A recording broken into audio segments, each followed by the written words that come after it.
Yeah. Thank you, ladies and gentlemen, for tuning in today. This is First and Vaughan. You know this show is bomb. Jakob's out here dabbing like he's Cam Newton. He's reporting on the NFL. He's the #1 analyst. He's speaking facts and haters can't handle it. But the real animal is RJ. When he has the camera, you know it's a party. He be filming and shooting, making these reels like a movie, editing scenes. He's the greatest cameraman, you can't refute it. Oh, this is First and Vaughan. This is First and Vaughan. This is First and Vaughan. This is First and Vaughan. This is First and Vaughan, you know. Hey everyone, welcome to this week's episode of First and Vaughan. I am your host and NFL analyst Jacob Vaughan, and behind the camera we have our producer and editor RJ Thomas. Now introducing our starting lineup, we have for y'all currently trending, my POTW, Jacob's Pick 6, Fantasy Visions, The Elite, and 30 Seconds in the Pocket. Let's get started recapping Week 12 of the NFL. Here we go. Looking to my right are the results from last week's fan poll. The results show that you all were looking forward to watching the matchup between the Redskins and the Dallas Cowboys on Thanksgiving.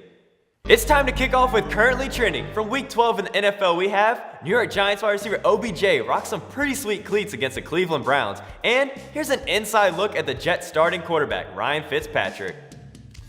Cleveland Browns offensive lineman Joe Thomas has never missed a snap in his entire NFL career. And this weekend, he went over 10,000 straight snaps. That's consistent.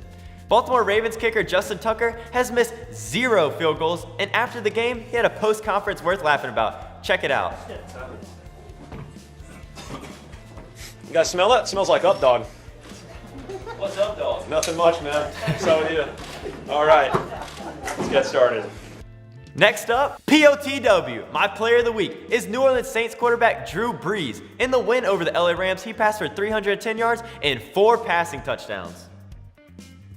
Looks like there's been an interception. Here we go. Time to take this recap my top 6 stories from Week 12 down the sideline for a touchdown. Like I said last week, all we do here at First and Vaughan is eat. Arizona Cardinals wide receiver Larry Fitzgerald moved up to number 5 on the all-time list for most receptions as he passed Tim Brown. OBJ had his 3rd multi-touchdown game of the year as they extended their winning streak to 6 games. Drew Brees reached 30 passing touchdowns in a season for the 9th time in his career, tying Brett Favre and Peyton Manning for the most in NFL history. Buffalo Bills running back LaShawn McCoy had 103 rushing yards and 2 touchdowns just days after having hand surgery and wearing a splint during that game.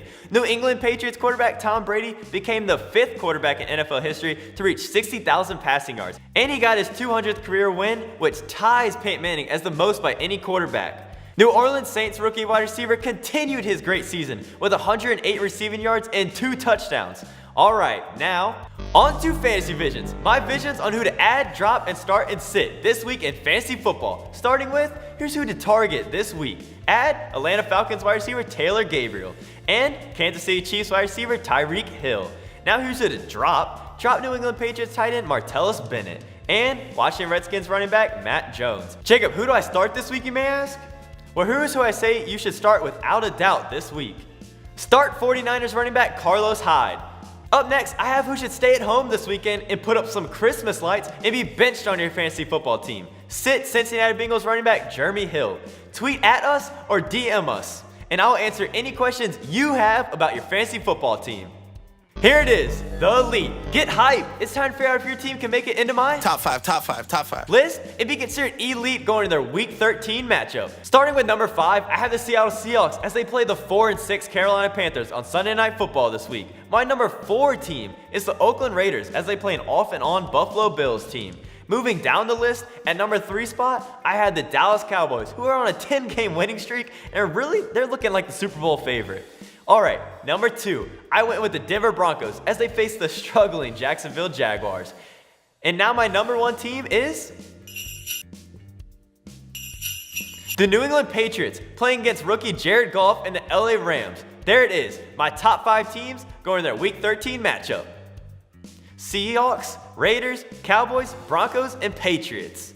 I guess I should get up now because it is time to scramble around the pocket in less than 30 seconds and give our viewers my take on 2 debatable subjects going this upcoming Week 13. Jacob, give us your take on the Thursday night football games this week.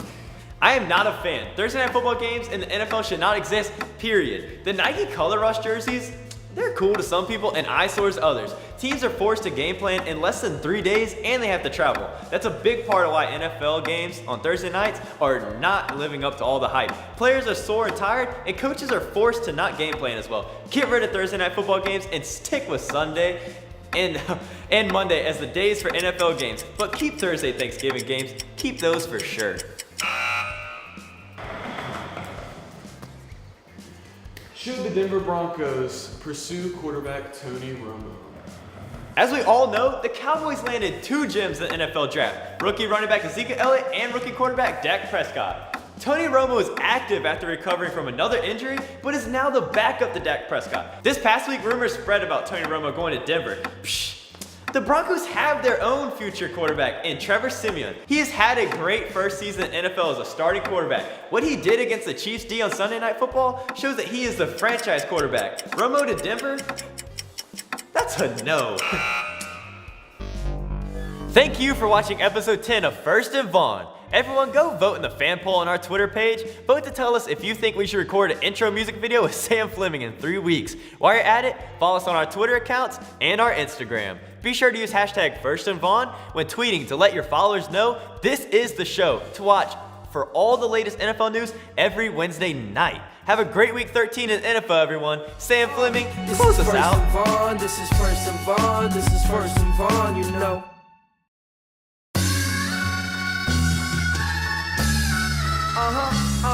Yeah. Thank you, ladies and gentlemen, for tuning in today. It's First and Vaughan. That's a wrap. That's a wrap.